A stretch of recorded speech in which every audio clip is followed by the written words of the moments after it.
games. It's ScrubGames. Double up. Drop a like, drop a sub, go ahead and subscribe to ScrubGames.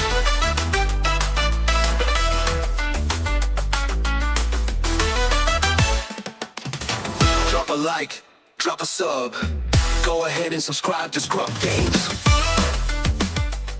How's it going, Scrub Gamers? Welcome back to another video here at ScrubGames, and today we have some more reveals to go over that we have had so far since the last week, since the last time we did this. And we're going to go over the new ones we've got to kind of have a look and see even more things we can get excited for Legends of the Force, and also just more things that are on offer. So let's get into it, but before we do, don't forget that you can always like, comment, and subscribe to support the channel. We're on our way to 2,000 subs. We're just under 150 away, which is good. It's going pretty nicely, but we want to hopefully get there before the end of the year, and every little bit helps. Also, do remember that you can also click the notification bell to get alerts when my videos do drop, so you can watch them there and then, or at a later time, and that suits you best. So with all that out of the way, let's go ahead and check out the new reveals from this last week. So first off, we'll start with the leaders, and we got the first one being Mother Talzin. Now this is a pretty cool one. It's a pretty quick deploying leader at 5 resources. Also comes out with some solid stats at 3 power and 7 health, which is pretty nice when she does deploy. And she's never one of those units that requires the use of the Force, being a new mechanic in the game. Well, in the set. And her effect is all about minusing. So we got a leader that's all about minusing power and health and stuff on things, which is pretty cool. I don't think we've had that so far. If we have, we haven't had it used. Well, I don't remember it if we have, but it looks pretty cool. So when she's in the leader area, she gets the action by tapping her and using the Force. You got to lose your Force token, so you need the Force token to do this, and then give any unit -1 for this phase. So you get to give a unit 1 less power and 1 less health for that phase. And when she does deploy, you can potentially do that twice by doing her action on her leader where she's in the leader area, then deploying, and then her effect becomes an on attack where you can give a unit -1/1. So same kind of thing for the phase, giving it -1/1, but this is on the attack now. So you can potentially give something on her deploy -2/2 for the turn, and it looks like, well, just from some of the Night Sisters, that the effects of them are all about minusing power and stuff, which is pretty cool and pretty different than what we've seen so far for our leader. Also, really cool art, I do like that, and it's nice to get a pretty cool Force unit in the dark side, and also a Night Sister as well, because we haven't seen many of those. So this one's looking to be really cool and really interesting, but it all depends on how much you can benefit from these minus effects, and what benefits you can get in different aspects and things like that.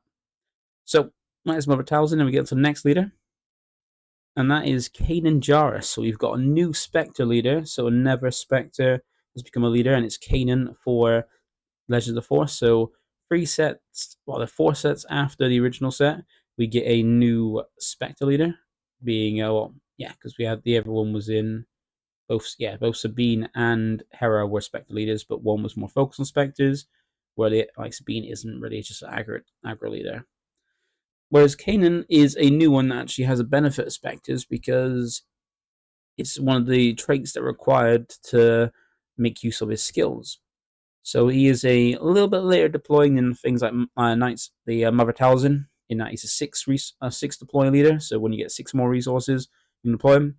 He comes out originally as a 3/6, can get buffed, but he's really cool because he provides a load of good traits that you don't normally see together, which is Force, Jedi, and Rebel all together, which is something quite unique to him.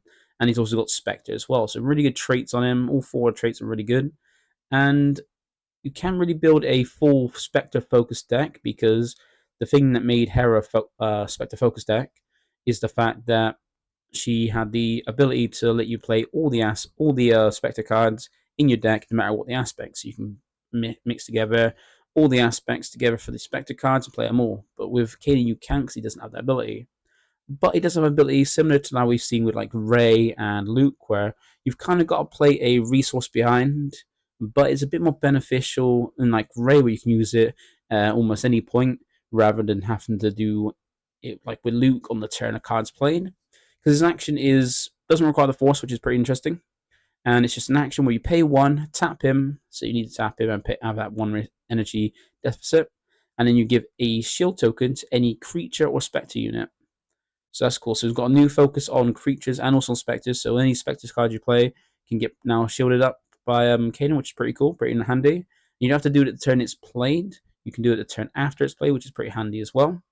And also you get some, do it on some cool creatures as well. I think there are a few creatures from the first few sets, but I imagine there'll be a few more in this set that benefit from Kanan. And also a few more Spectre cards maybe as well, because we've seen one and we've seen a leader, and you see if there's any more coming out. And when he does deploy, he has a nice little effect where he becomes shielded. So when you deploy him, he gains a shield, so he protects himself. He comes down to 3/6 and gains a shield when he deploys, which is pretty cool, pretty nice. And while the stats might not be the greatest for his cost to deploy, so 6 resources for a 3/6 is not the best, but while you control never a creature or spectre, so any creature or spectre unit, he gains an extra 2/2. So while you've got the specific kind of trait on a unit, on never unit you control, then he becomes a 5/8 instead of a 3/6, which is pretty good. 5/8 is pretty good stats for 6 cost, and it's pretty easy to pull off, especially if you play out a unit, then protect it, then deploy Kanan, then it can maybe survive a little longer to keep his buff up. So that's pretty cool. And there are some pretty nice creatures we've seen, like there are some like really big creatures you can play to get them on as well, like the Zillow Beast and the Crate Dragon. Those are both creatures that are quite high costing that you can potentially protect. But then I'm not sure if a shield's going to help them out, because most of the time when they're out, main things that are going to defeat them, given their high skill, not high, what's it called? High power and health, is going to be removal events or removal effects, not like damaging and running into them. So I'm not sure if shields can protect those ones, but that's cool to be able to give a shield for against decks that don't have those kind of removal effects. They'd have a harder time dealing with them. Well, those are the 2 leaders we've got in for this week so far, which is pretty nice. So we've got 2 more leaders from this week. Now let's see whatever cards we've got to see. So for the villainy side of blue, we've got the Night Sisters. So some of the Force and Night cards, being Jarrus, a unique one, Talzin's Assassin, and also Old Dak as well. This is pretty cool, and as we can see from them, they require the use of the Force when they are either played or defeated to give minus effects. So the Force cards, the Night Sisters are all about minusing skill, minusing power and health, which is pretty nice, pretty cool mechanic. And they also require the Force, so while the leader also requires the Force, so do these. But where they're also Force units, they can attack to gain the Force using the new Force bases and pull it off quite easily. And you can see that you've also got pretty good stats as well. Like we're getting better stats on our units than we had in the first few sets. So we got Jarrus here as a 2-cost 2/4, which is pretty good. Same as that R2D2 from, I think it was last set or the set before. Might have been the set before from set 3, but it's got pretty good stats for 2-cost. Able to still wield some pretty nice power and also have a good amount of health to survive. And she's got when defeated, where you need to use the Force to trigger this, so lose your Force token. You can give a unit -2 for the phase, so if something tries to take this out, you're normally going to be able to take it out back by using the Force. Then we got Talzin's Assassin, a good old 4-cost 4/4 like we've seen for every unit. Not the, pretty good stats, not optimal like we've seen with things like Kanan having like 4/5 for the stats and stuff, and everyone's having like 4/6, but still pretty good stats and a Force unit, so you can get those a way to generate the Force while she's on board. And she has a nice when played to use up the Force token to give a unit -3/3 for the face, either finish something off or weaken something so you can take it out, which is very, very handy, and that's pretty cool there. Then we have Old Daka, and now this is like Poe level stats, but not on legendary. It's a 5-cost 6/6, just like how Poe is, but not legendary. And that's because it doesn't have as many great useful general skills like Poe does, but still very good stats. We've only seen that so far, on Poe and on Anakin as well. So, and they're both red heroic units, so nice to have this for the blue villainy. And it's got a really cool effect where it doesn't require the use of the Force, so that's pretty handy there. And when played, you can defeat a friendly knight unit that's not named Old Daka, so not a copy of herself. You defeat anyone that's got Knight trait, which was not restricted to the blue or anything. It could be just as long as they got a Knight trait, you can defeat that friendly Knight unit. You might be thinking, what's the benefit of that? Well, you then get to play that unit from your discard pile for free. So that's pretty cool. So you can get like use up Karis, or defeat Karis, so that way it triggers their ability to -2/2 sign and bring it back fresh, back in. Or even defeat Talzin's assassins, so you can bring it back in and use the effect to give it something -3/3, which is pretty cool. So that's pretty handy there. And also, you've got some other night cards, like we've got, I think it was, I can't remember his name now. Asajj, I say Asajj.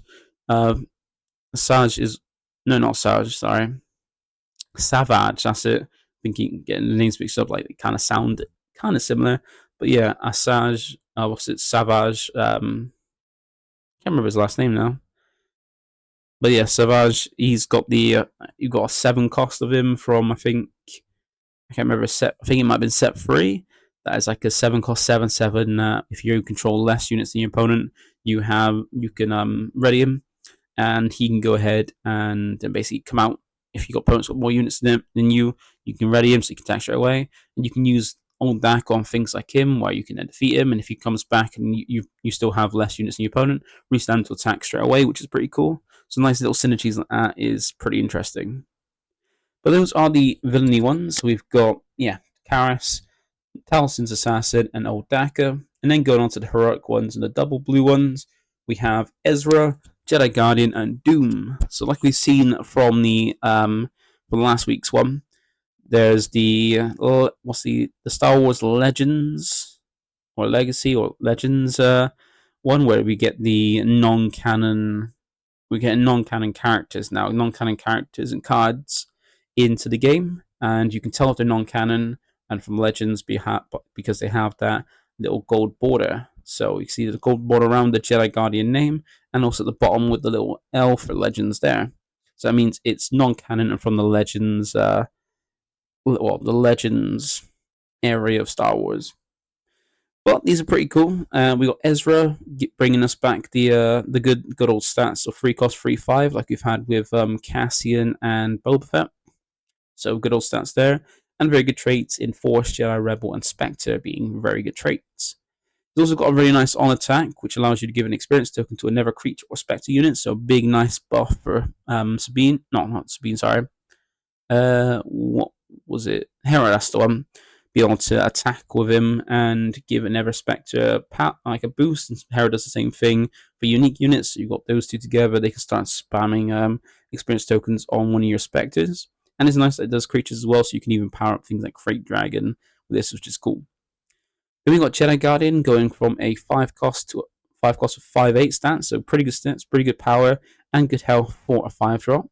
And what it's defending, it gets an extra 2 power, it's because of 6 cost, 6 power. And this is going to be really good, like especially for a common for draft as well, because it's a cheap cost with very, very strong stats. So pretty nice there. Nothing more to say about that. It's just a Force Jedi unit that is very good statted for its cost, and gets even stronger if it's defending an attack as well. Then we've got Doom. So if you've not watched the Spectre series, I recommend you do so, because it's pretty, well, not the Spectre, sorry, Rebels. It's on Disney Plus. It's a pretty good series, and Doom is showcased on it from that series. And it's a 4 cost 2/7, so not the greatest power, but still pretty good stats at least some power, 2 power, and 7 health, which is very good for 4 cost. And when the regroup phase starts, you can give an experience token to each ever friendly non-vehicle unit. So that's all your units that are not vehicles. You can give an experience token every time you get to the end of your turn, which is really cool. So that is pretty nice, just giving, and it's a Force unit as well, so it can generate a Force and a creature, so it can be benefited from things like Ezra and Kanan, which is really cool. So that's some pretty cool units there. I wonder if we're going to just get one double aspect card like Doom, like we got from the first set. We only got one in that one. And now let's have a look at the other remaining Vigilance cards that we've got that aren't Villainy or Heroic or even double aspected.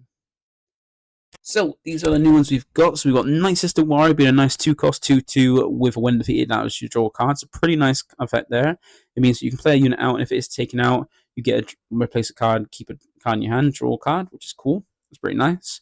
And you can get the double benefit of that in things like Thrall, which is really cool.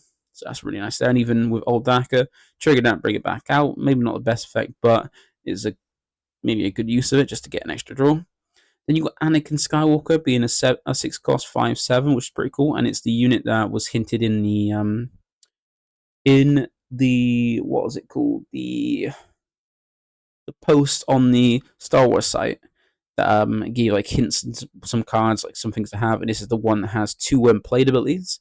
So it's got one player, well, 2 when played abilities, both the same, apart from it requires a different kind of card. So they're both, if there's a certain card in your discard pile, you may give a unit -3 for this phase. And one of them is if there is a heroic card in your discard pile, give -3/3. And the other one is if there's a villainy unit, villainy card in your discard pile, you can give a unit -3/3. So that's pretty cool. So it's almost like a new loot for when rotation hits and loot gets rotated out. But it's got some nice benefits where it costs 1 less, but has 1 less power because it costs 1 less, and also has maybe better stats in the Force Jedi and Republic. But then you can a little bit easier get off requiring something of yours to be taken out. So you losing a unit to be able to trigger that -6/6, you can trigger it easier without, like, maybe a little bit easier. But it also doesn't have to restore free. So it's got some things it doesn't have compared to Everluke, but it's got still some really good stats to him. A 6 cost 5/7 is very good. And in some decks, it can be a little bit easier to pull this off because you've got things like Trench, which has the ability just on the leader to discard a 3 cost or higher card from your hand, to then draw a card. And it doesn't have a requirement on a card, just needs this card that you discard with Trench needs to be 3 cost or more. So it needs to cost 3 or more to be able to trigger it off. So you can always put like heroic cards in there, it costs 3 or more, so you can ditch that from that, make it easier to pull this off, which is nice. You even got decks like Yoda, which has the ability to, when deployed, the mill top card of your deck, so you can set up a villainy unit on top card of your deck, so you can deploy Yoda, mill that card, and then maybe defeat something that's thanks to their cost, and then have a villainy unit so you can play out Anakin anytime to just go ahead and go -6/6, which is pretty cool. But it gives a new tool with blue to have that's available in both the heroic side and the villainy side as well, which is pretty nice. So that, like, an extra loot in some decks is really cool. And then we got 2 events. We got Cure Wounds and Soretsu Stance. So I think we've got a few different kind of stances or like maneuvers in this, which is pretty cool. And Cure Wounds is another one of those Legends cards. Got a Legend bar at the bottom. I don't know. Yeah, it's on an event, but yeah, it's from the Legends, from the art and stuff like that. But it's 1 cost, but both 1 cost events, and both are about Force, because your Cure Wounds is a Force card, and it allows you to use the Force. Well, by using the Force, you use your Force token, and if you do, you get to heal 6 damage from a unit. So there's a way to heal damage from your units by using the Force token, which is pretty cool. And this Retsu Stance is a 1 cost event that allows you to play a Force unit from your hand by paying its cost, and give a shield token to it. So you play a card essentially using this. So the cost of the card costs 1 more than it normally does, but it gains a shield thanks to this, which is pretty cool. It's pretty nice events there. Nothing absolutely amazing from those 2 events, but still pretty good. And some really, really solid, nice cards to look forward to. Like, I'm getting hyped more and more as we get to the release of it, and I'm looking forward to seeing more of these spoilers. So those are the Vigilance cards. Let's have a look and see about the command ones now. So for command, we have just these 4 cards. We have 1 new villainy card, 1 new heroic one, and 2 new normal command cards. So we've got the Sith Legionnaire being a pretty cool 2 cost 2/2 unit, and that while you control another villainy unit on the board, it gains extra 2 power. So if you've got any other villainy unit on board, it gets extra 2 power, which is very cool. So it becomes a 4/2. So not the most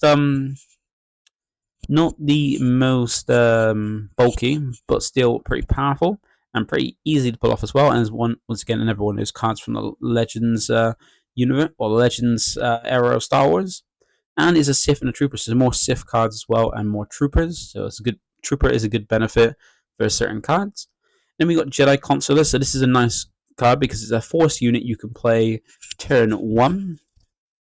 So turn 2, you can then attack with it and generate the Force. And it's got pretty decent stats, not amazing stats, but decent ones at a 1 Force. It's got the bulk to kind of survive most things, and then also be able to attack, at least give some power, and be a Force unit to get a token. But if you don't want to use it to generate a token or have the Force already, you can use his action, which is by tapping him and using the Force. so losing your force token. You get the player unit from your hand, and it costs 2 less, which is pretty nice. So that's a pretty cool card. And yeah, you can either use it as a way to generate force by having a turn 1 play force unit that can survive a little bit easier, and also use it when you've got the force to play out things cheaper, which is pretty cool. It's like a double, more costly version, a new, like a replacement of Alliance Dispatcher. Just it costs a little bit more and requires you to use the force, but can play out something a little bit cheaper by 2 instead of just 1. Then you got the 2 new command units, being Malakili and Terentaki. No, Terentake. I can't really say that name properly, but these are 2 units. One's a unique, being Malakili, and this is one that looks to be Jabba's Rancor trainer. So the person who trains and tames the Rancor for Jabba. And yeah, it's pretty cool. And it seems like a little bit of Jabba support, because the 2 costs 1/4. So Underworld trait, which is pretty nice. And the first creature you play each phase costs 1 less. So you can use this to play out creatures like Jabba's Rancor a little bit cheaper than Jabba, which is cool, because that one also already gets, if you control Jabba as a leader, 1 less. I think it's 8 cost, so it becomes 7, and this making it a 6 cost with this out. And also it's got a nice ability for that Jabba's Rancor, but if a friendly creature unit you would deal damage to a friendly unit, you prevent that damage. So it's got a way to kind of prevent the damage you would take from Jabba's blade play, but not the damage your opponent would take from it. So it's kind of a way to mitigate that negative side of Jabba's Rancor that would do damage to your own units by basically just get rid of that. But also making creatures cost 1 less is pretty nice, just how we had that Director Krennic from the last set that allowed you to play 1 defeated units. The first unit you play with 1 defeated by 1 less for the turn. For the first thing you play, which is cool. And this does the same thing for creatures. So with Kanan, you can play out some creatures a little bit cheaper, so you can hopefully get that 1 resource still available to shield them up, which is pretty nice. Then we got the new one. I'm not going to try to say it again, but it's a 5/5/5. So pretty decent stats. And once again, another unit from that Legends canon, Legends non-canon stuff, just like our Jedi Consular and Sith Legionnaire. And it's pretty nice because it's while your opponent controls a Force unit, this unit is ambush. So if you're against a deck that's playing Force cards, if they have one on board, this can gain ambush, and a 5/5/5 ambush is pretty decent, pretty nice there. But that's nothing more to say about it. But these are pretty nice. I really like the Jedi Consular as a pretty good Force unit to play turn 1 to go ahead and generate the Force. And Malaki seems like pretty nice support for Jabba and also for Kanan as well. So those command units. Now let's have a look and see what the aggression cards have to offer. So for the aggression cards, we've got, first of all, these 4, we've got the heroic and villainy ones. So we've got HK47 as our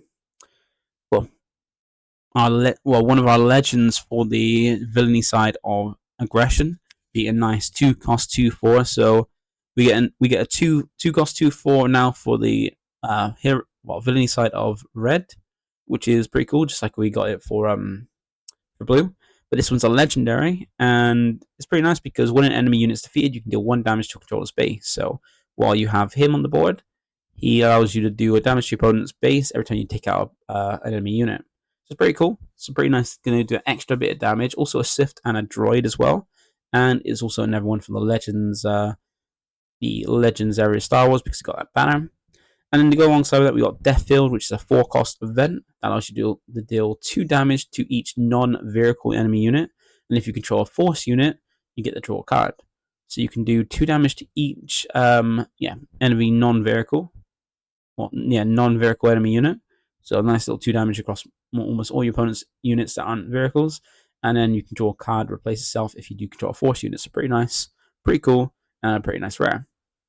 And then for the heroic side, we've got a tuned Fernok, which is one of those creatures that you kind of have that were attacking them in the, I think, episode of Rebels, when they landed and were trying to get supplies, and they realized in the shadows these little creatures that, I think I can't remember his name. Ezra, that's the one. Ezra was able to go ahead and, well, tame with the Force. And it's pretty cool. It's a 2-cost 1 Force, so it's very fragile, but a lot of power onto it. But it's also got the new hidden keywords, so it can be attacked same turn as place, so it can hopefully survive. But it's still susceptible to ping damage, which isn't great. But it can at least survive, so you can potentially get an attack in before it does die by attacks at least, which is pretty nice. Also, you can shield up with Kanan as well, because it's a new creature, so you can get that benefit there. Then you've got Jedi Knight, being another one of the Legends cards, and it's a 3-cost 3/3, so pretty solid stats for its cost. And when played, if you have the initiative, you get to deal 2 damage to an enemy ground unit. So that can be a way to kind of finish things off, or just do a little bit damage to some things on the ground.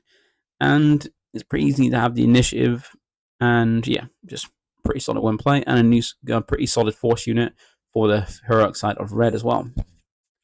And also we do have some other aggression cards. We've got these last two that we've got from this last week, being Tukata. I think it's Tukata. Oh, that's how I'm going to pronounce it. Let me know if I'm wrong in the comments.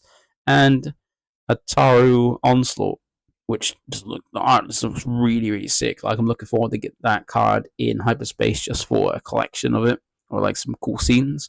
So I'm really hyped for that one. And Tukata, Tukata is a 3-cost 4/2 creature, so a little bit more costly than the Furnock, and 1 more health, but it also has hidden, and also another unit from the Legends area Star Wars. And yeah, nothing more to say about a 3-cost creature, 4 power, 2. Like, these creatures have a lot of power, but they don't have the most health, and which is surprising because some of them seem quite difficult to take down when we've seen them in the series. But it's hidden as well, so it can't be attacked same turn as played, so that gives you a chance to go ahead and shield it with Kanan before it gets defeated, which is cool. Then we got Antara Onslaught, which is a nice 2-cost event that allows you to ready a Force unit with 4 less power, so you can, just have it ready, so you can use those like abilities that require you to tap them, or to attack again and generate Force if needed. So that's really, really cool. And there's some leaders even that have the Force that have 4 less units power, so you can go ahead and restand those.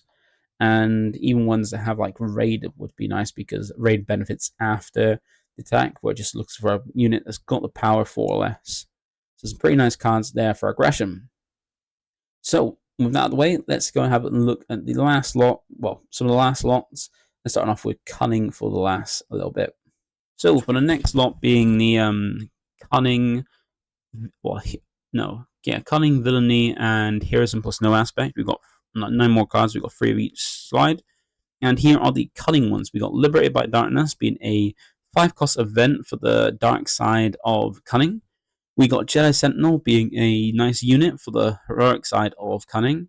And we also got Mind Trick, being a new Force and Trick event for the heroic side of Cunning as well. So Liberated by Darkness is essentially a new Change of Heart, just more for the dark side, that costs a little bit less, but it requires you to Force for that little bit of a cost difference. So a 5-cost event that forces you to, needs you to use the Force to do it. And if you do, take control of a non-leader unit, and at the start of the regroup phase, its owner takes control of it. So you basically get to essentially use the Force, take control of one of your opponent's units that's not a leader, and then in turn you'll give it back. So exactly the same as we've seen for Change of Heart back in set 1. Just a little bit less of a cost at 5 instead of 6. And also more for the dark side than so it's not available to all Cunning decks, or all decks. Is only available to Villainy. So pretty nice, and a rare is a little bit cheaper in terms of like rarity. Then we got Jedi Sentinel, being a very nice one, being a 4-cost 5/4. That's a Force Jedi, so another Force unit you can attack with, pretty solid stats. And while the Force is with you, so while you have the Force, it gains Sentinel, meaning you have to go through this before they can get to your base Rebel units, which is pretty cool. Makes sense because it's a Jedi Sentinel that would have Sentinel. And then Mind Trick is a pretty cool one, a 2-cost event that allows you to exhaust any number of units with a combined power of 4 or less. And if you control a Force unit, those units lose abilities and can't gain abilities for this phase. It's kind of like a heroic version of, heroic version of Force Lightning, that's the one. But it's opposite, where the ability to make a unit lose all abilities and can't gain abilities is the main thing for Force Lightning, whereas the damage is the additional thing if you have a Force unit. Whereas the reverse, where you get exhausting as the main part, but if you draw a Force unit, you get the benefit of additionally getting rid of the effects on those cards. But it's a little bit worse than some other rest cards we've got, because it exhausts any number of units up with a combined power of 4 or less, which is only going to be loads of weak units, which is not normally going to do much. Whereas more powerful units, you can't even hit this if it's hit something if it's got 4 more power, and then you can lose abilities on it. But then it's not going to be many cool ones. But it's never one of those ones with a cool scene that's going to look pretty cool in hyperspace. So those are the Cunning Cards. So nothing really special about those, but then it'd be nice to not get too many absolutely busted Cunning Cards that we've had for the majority of the game so far. But let's have a look to see what we've got in the Villainy side. So here we have some more Villainy cards, and these are all from the Legacy, the Legends era, or Legends area of Star Wars, and they're all to benefit the Darth Raven leader we saw last set. So we've even got Darth Vader's lightsabers. We've got Darth Malak is the Ever Sith with him, also another legendary as well, and also Forged Starfighter might be a ship, I'm not sure, but it's a Sith vehicle, which is pretty cool. So Forged Starfighter is a 1-cost 1/1 that has Hidden and Rain 1. So it can't be attacked at the same time it's played, so it's got a benefit of not being able to survive he's being attacked into when it's played. And raid 1, so it gets more benefits from attacking, but it's still a 1-cost 1/1 ship, which is nothing impressive. But it's a Sith unit, and its vehicles, it can have benefits from that. Then we got Darth Malak being a 5-cost 4/7, so pretty good stats for a 5-cost. Also, it's overwhelmed, so it does piercing, and when played, if you draw a Sith leader unit, you get the readiest unit. So we've got Darth Raven you can play it with, to them when he can deploy. You can play out Malak and then restand it. The other Sith leaders we have are, I think, Dooku, Vader, the 2 Vaders, and Palpatine. The set 1 Palpatine, because the other Palpatine, it can flip over to a Sith leader, but you can't control it because you can't deploy. So I think currently there are only, I think there might be just 5, yes. Raven, Dooku, Palpatine, and the 2 Vaders are the currently only ones, because there are Inquisitors, but they're not Sith, they're Inquisitors. They're not part of the Sith, they're just Vaders, Inquisitors. So it's got only 5 leaders that you can actually have that need to be deployed to then get the benefit of that. But it's still pretty cool to then deploy or play it when you can deploy Raven, so you can attack straight away and get the benefit of Raven, and also just get some swings in for a good 4/7 as well. And with Raven's lightsabers, so you got Raven's lightsabers here. I didn't realize he had 2, but that's pretty cool. It looks like a purple one, which I think is only before had by this window.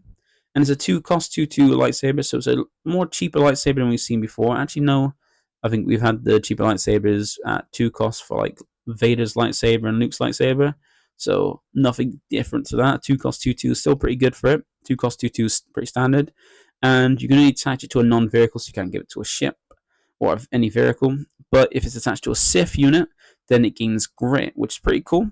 And I do like that for a multitude of things, because it means that when Raven's effect is all about when a unit defeats another unit, you can give an experience token to that unit. So if he has it, if he's out and attacks and defeats a unit, he can then gain experience to himself, so buff him up even more. And even with this, you can buff him even more further than that. And also, then because a unit's most likely taking damage by attacking and defeating something, so it can gain experience, it can get stronger thanks to lightsabers. And this is pretty cool, because on any Sith, it just makes them even more powerful, especially with Malak.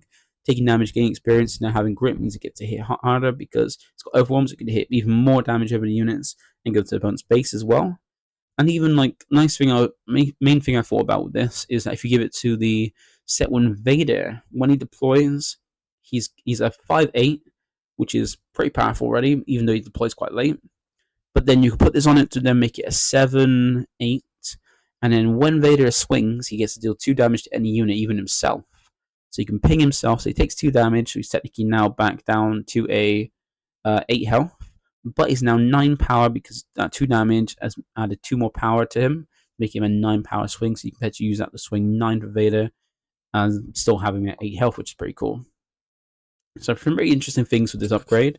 Now, lightsabers aren't always amazing, aren't always used as well, but hopefully maybe there's reasons to run lightsabers since there could be a lot of them in this set. So those are the villainy units. Let's have a look at the last three, being the heroic ones and also non-aspects.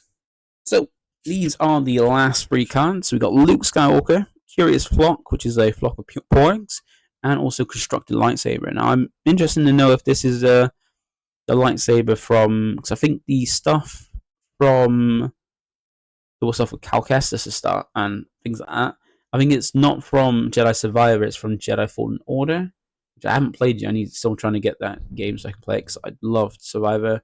Now I want to really want to play Fallen Order. I wonder if the constructed lightsaber is from them, from that one, because I know in Survivor at least that you can construct them, construct and change your lightsaber. It's a bit of different looks, different colors of the saber, and things like that, which is pretty cool. And yeah, different colors, all of it, and it's really nice little aspect of the game.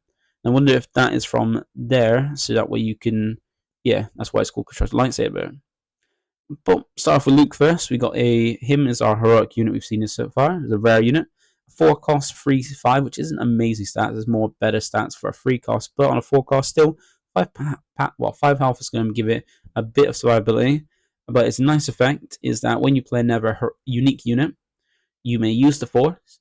So another thing that requires you use the Force, but Luke is a Force unit, so you can always swing to gain the Force if you got that Force base. And if you do, you give an experience token and a shield token to this unit. So whenever you play a unique unit where you have the Force, you can use the effect to give himself a experience and shield token. So he gains an extra 1/1 to stats and a shield to protect himself, which is pretty nice. That's pretty solid, but at 4 cost, the stats would hopefully be better, but you can always make them better by playing unique units after, and you just have to wait a turn before you can do that, really. We got Curious Block, being interesting creatures, a 1 cost 1/1, so pretty basic. Just costs more than the Porg, but it's got a nice when played where you can play up to you can pay up to 6 resources. So any number of resources from 0 to 6, and for each resource you do pay this way, you can give an experience token to itself. So if you play it out and then pay the full 6, it becomes a 7/7 unit, which is, so you paid 7 costs for a 7/7, or it depends on what you pay for it, but it's pretty cool. So that's pretty interesting. It might be pretty good for draft. I'm not sure how great it'd be for constructive, because when you get to the later games in draft, you can then bring out a 7/7, which might be hard to deal with. But yeah, in normal constructed play, I'm not sure how great it would be. And then we have a constructed lightsaber. Now this is a 3 cost upgrade that gives it 2/3. So unlike the other lightsabers, it only gives 2 power instead of 3/3. Normally it's like 3 cost, it's a 3/3, and things like that.